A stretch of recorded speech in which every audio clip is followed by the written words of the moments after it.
Was ist ein Turmfalken? Do you see One of them. I think the other one is right next to it. Wie süß ist das? If you want, you can go up to the platform. Yeah. Because we can see like the little ones pretty well, but maybe you can also see if there are still some falcons in the other nest. Because right now they're in the stage where they're starting to fly. So there are two different types of falcons living here. You have the red-footed falcons. Those are pretty rare in Austria. Where do you see it? Oh yeah, right, it's still there. So I think they've been coming here for a few years now.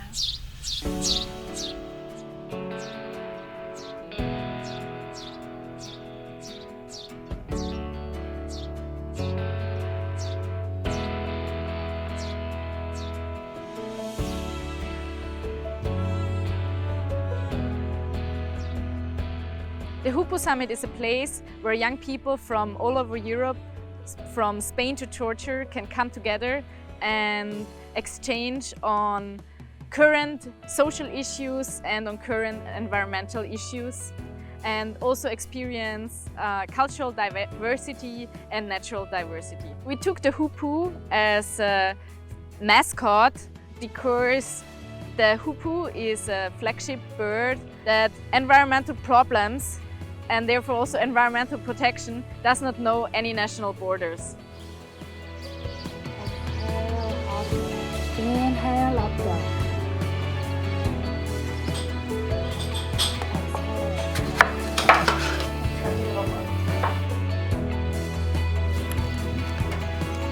Breathe in, press the standing foot firmly down into the mat.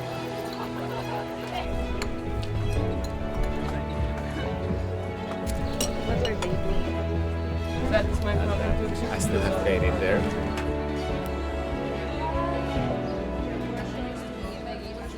We choose to connect environmental issues with social issues because they are always linked. Yeah, we are all humans and it's all about feelings at the end. So if you feel connected to something on a very personal level, you will definitely care about it. Environmental education is the key to make people feel connected to the environment and to the planet.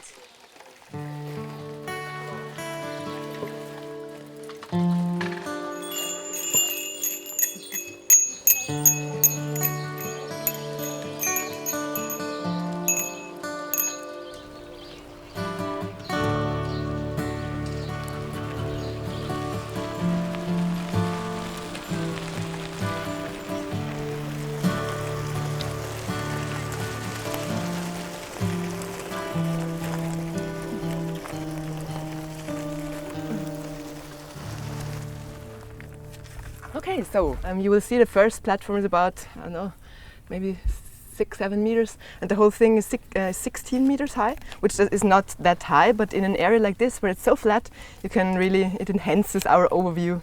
And it's really nice to be on top because you can see also into the reed belt, into the Hungarian part of the reed belt, so it's really nice to go up.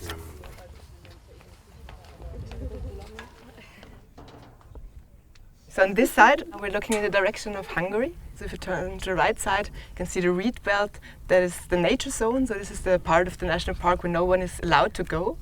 And you can see the difference between where the grazing stops and where the reed begins, because the reed is growing way more in the nature zone. And you can also see that it makes sense to do the grazing because it's keeping the area open, keeping the reed a little bit lower. Are the animals going in the reed? Sometimes, and there are two types of animals in this area, which is the Hungarian grey cattle and the water buffaloes. And the water buffaloes go further into the reed and into the water. Yeah, the grey cattle, they're over there at the very back. It have white spots. See these white spots at the very end?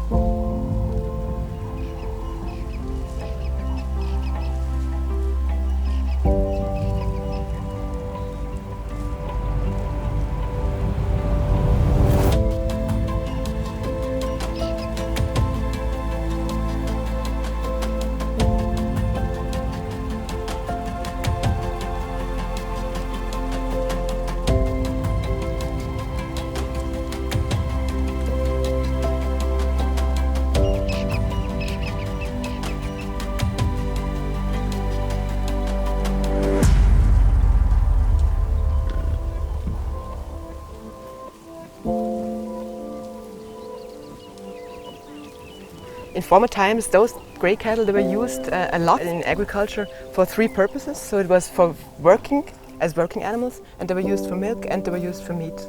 And in the middle of the last century, this was kind of unpopular to have animals that are used for all three, because you didn't need the work anymore.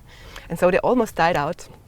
There were not so many left of them, but they tried to repopulate this area, for example, because they're very well adapted. The reed belt in the Lake Neusiedlersee is the second largest reed belt in Europe.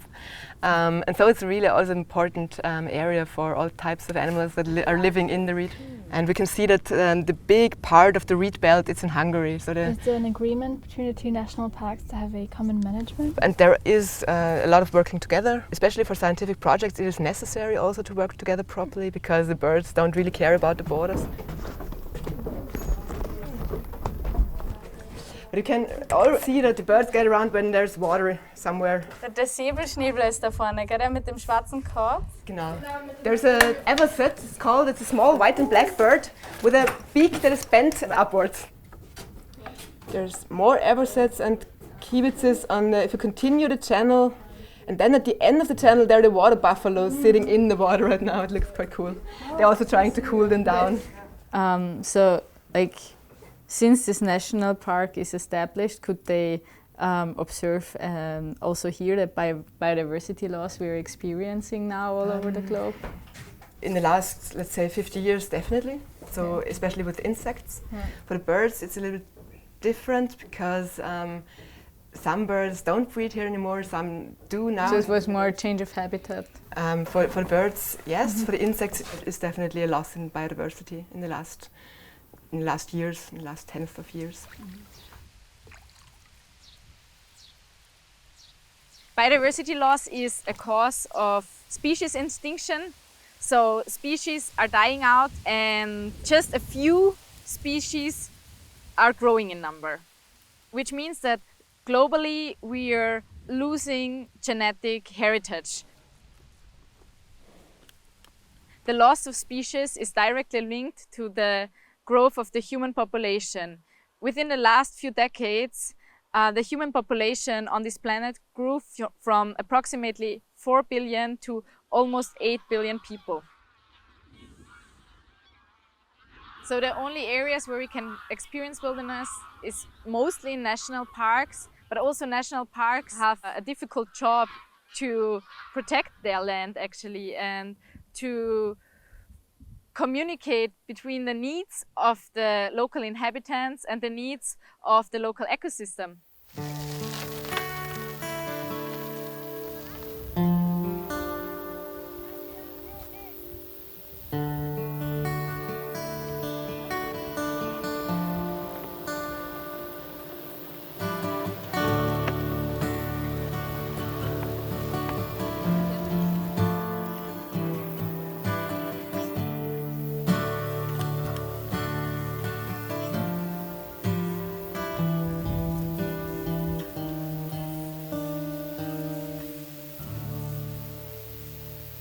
Everybody talks nowadays about biodiversity loss. And we are almost bombarded with news. So we know about this, but we do not connect it so much to our economic systems and to our education systems. The capitalist paradigm has established a mold that we apply now globally. It is everywhere. We basically have unified our global cultures. And even though we speak different languages and eat different food and maybe also go to different schools, but the system in which we navigate, in which we live, it's always the same. We compete against each other and we do not collaborate.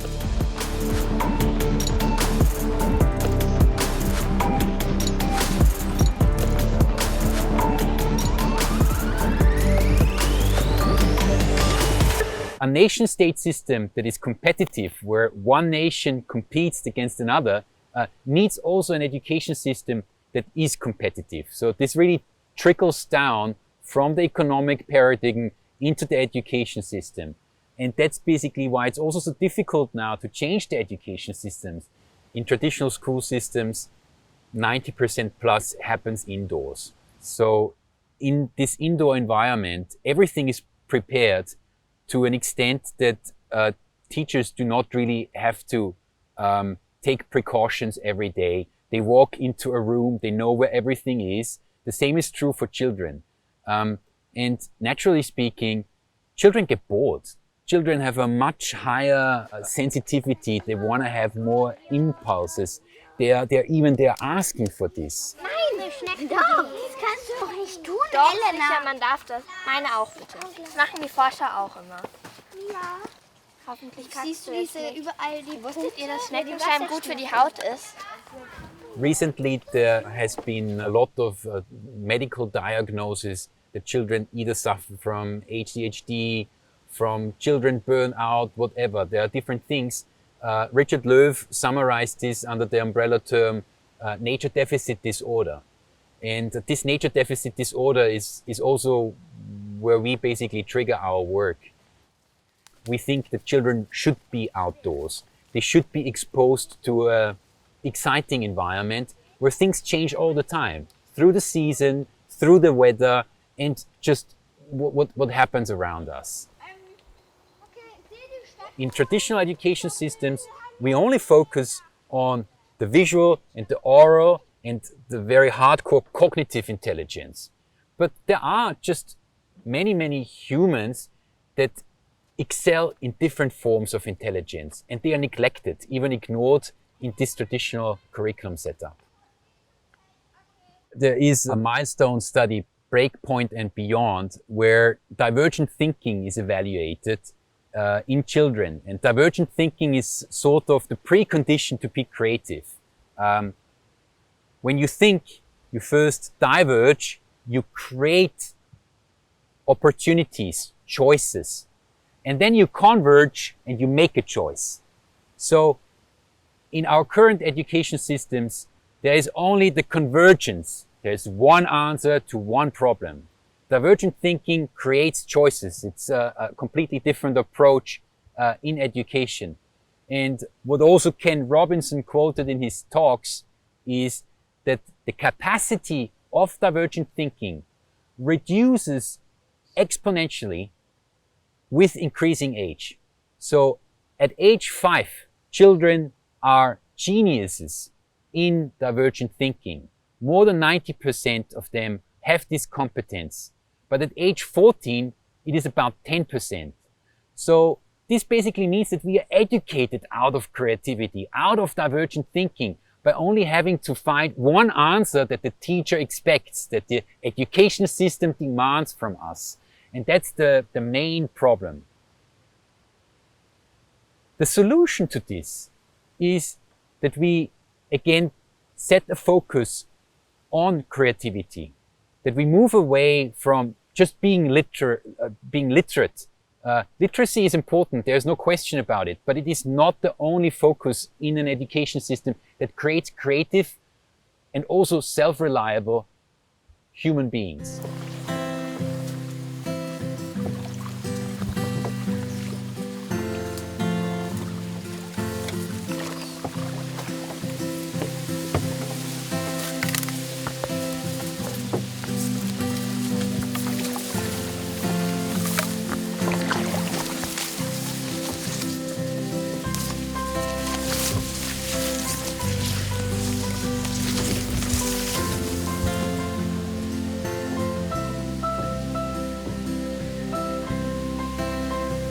Everybody here? Where's the last canoe? They're coming? Okay.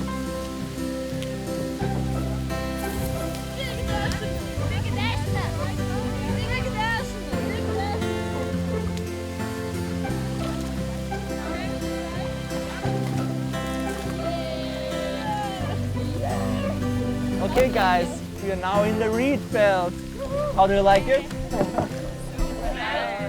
Most of the water from the lake is coming from rain, and in the summertime it's really dry, so it's getting less and less, and you can already see it with the reed. The first 10 centimeters are grayish. Yeah, that's because it used to be underwater a month ago or something. Oh, do you think it's gonna dry out at some point? Yeah, it's possible because of it. It has dried out a lot of times. Last time was 1865. It was completely without water. They built roads through the lake. And 10 years after that, the lake was 3 times the size it has now. Yeah, and maybe one more fact, like you can see the reed is really high. So it has a lot of structure, as you can see. So there are some places where the reed is really young and others where it's really old and really dense. And some birds like it more like old reeds, other birds like the younger reed. Some birds like it more like this, like if the reed is not underwater. And some other birds like it if it's really in the water. So there are a lot of small birds in the reed breeding. And we also have some big ones like herons, white, big. Maybe we see one. Okay, so let's continue. And maybe one thing you can keep in mind, like when there was the Iron Curtain, people tried to escape from Hungary to Austria through the reed belt. Can you imagine? And even now there are still people getting lost sometimes in the reed.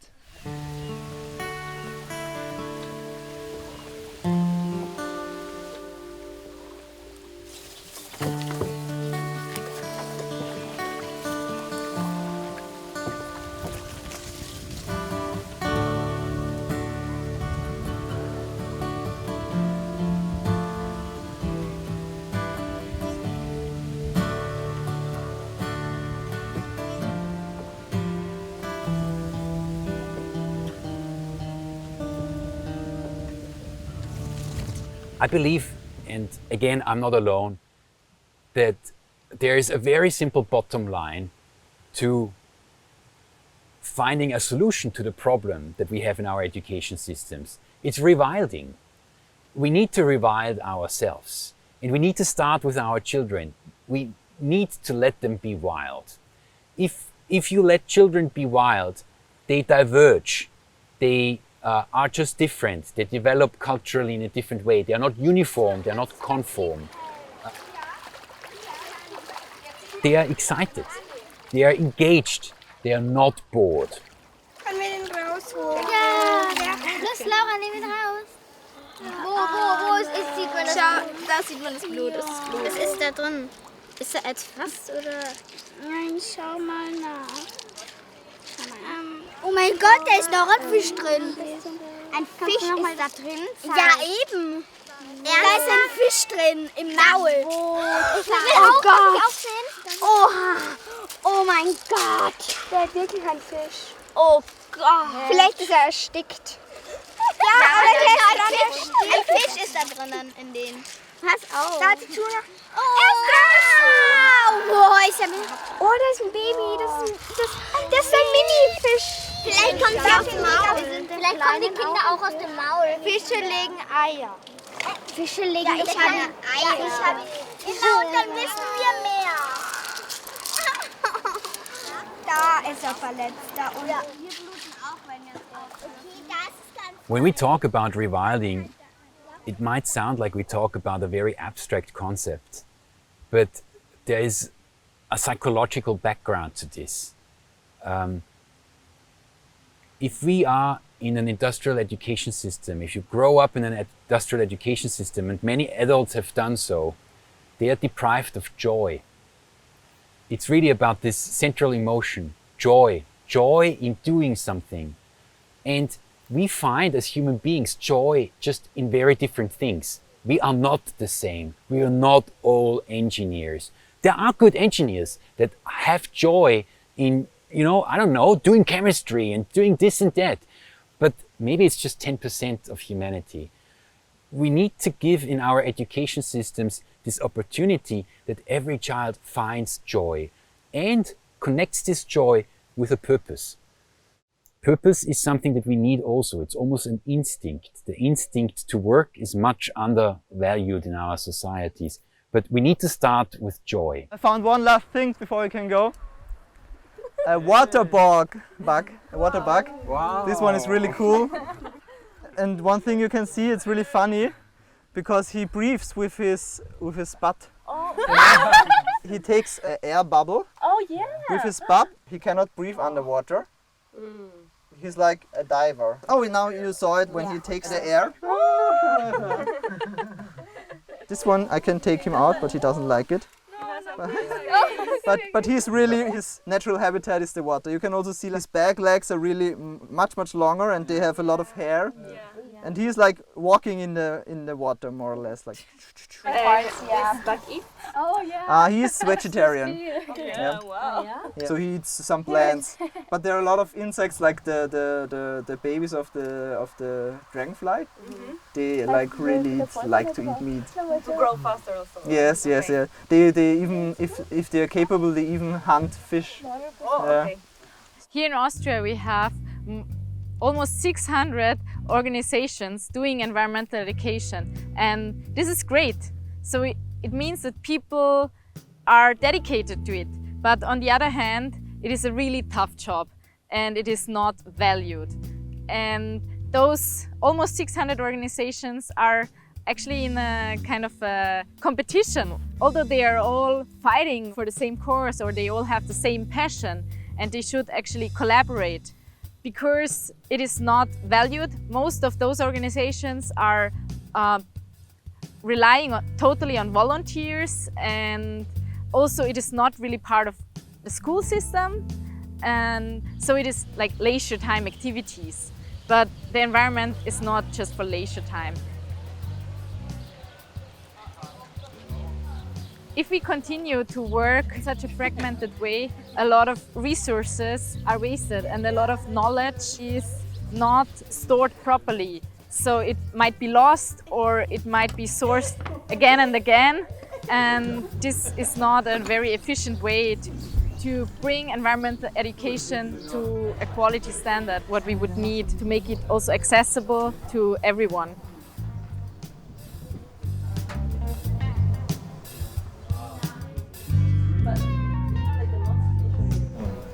But it's like now it's like really camouflage, like in the plan.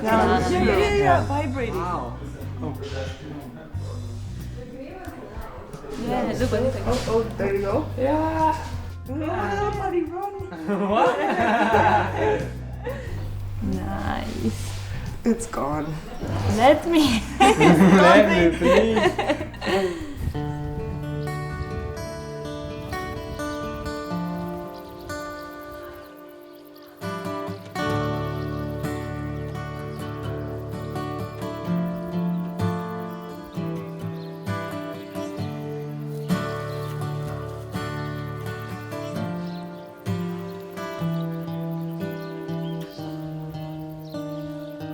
There are so many great initiatives all around the world that very often feel powerless because they feel like they don't have enough impact in what they are doing. Even myself, I have the experience of trying to live in a sustainable way, not flying and taking short showers, things like that, and then seeing that my impact is so tiny and what I'm doing is not really worth it, or it feels like what I'm doing is not worth it on the global scale. And so many people around the world have this feeling. They are trying to do something good for their community, for the planet, but they feel powerless. They keep putting so much effort and work into what they are doing, but they just don't feel like they are having any impact. So with the ARC, we want to connect all these little initiatives in a vast network and make it immediately visible that all of us together, many small flames, are creating one big light that is having a huge impact on the planet. So it is a platform with which we are aiming to connect everyone in sustainability and nature education, or whatever there is that is trying to restore the planet, into one force. We chose the name ARC as an acronym for activate your body and mind, or yourself and your community, then restore for restore the planet, and know for knowing your bioregion. We developed ARC is a non-profit and open source platform.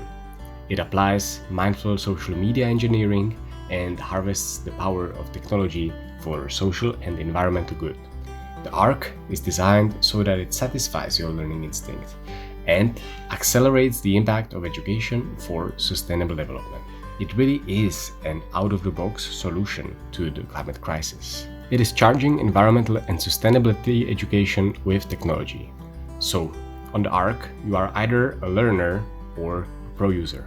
As a learner, you can easily find activities to join and discover offline communities of people that share your passion. Your profile is something like a personal learning cockpit that guides you to your next learning challenge and shows what you have achieved. You can collect impact points by joining activities and badges for courses on sustainable development. If you are an organization or an individual educator, you are a pro-user. And the Ark aims to bring you tools to simplify your work. So you can efficiently create activities, you can put them online, manage participants, and share your experience with other educators in a global library of best practices. Some communities even boarded here in the Hoopu Summit.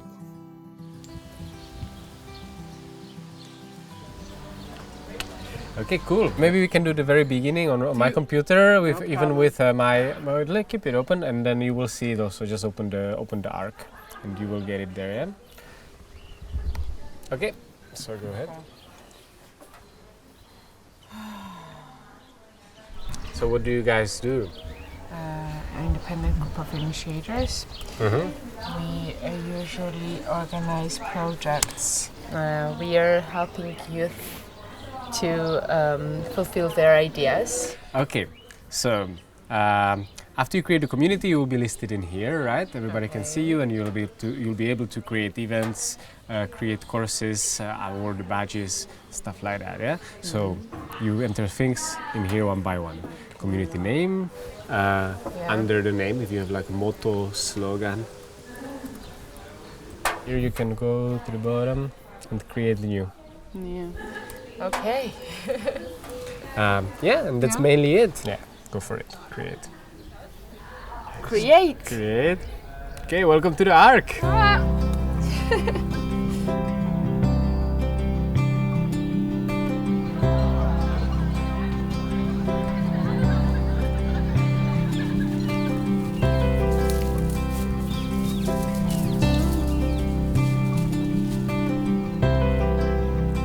Spending more time in the bosom of Mother Earth is essential for us to understand this connection, that we are just children of this planet and we cannot just extract. We need to give back, we need to share. This is what nature teaches us.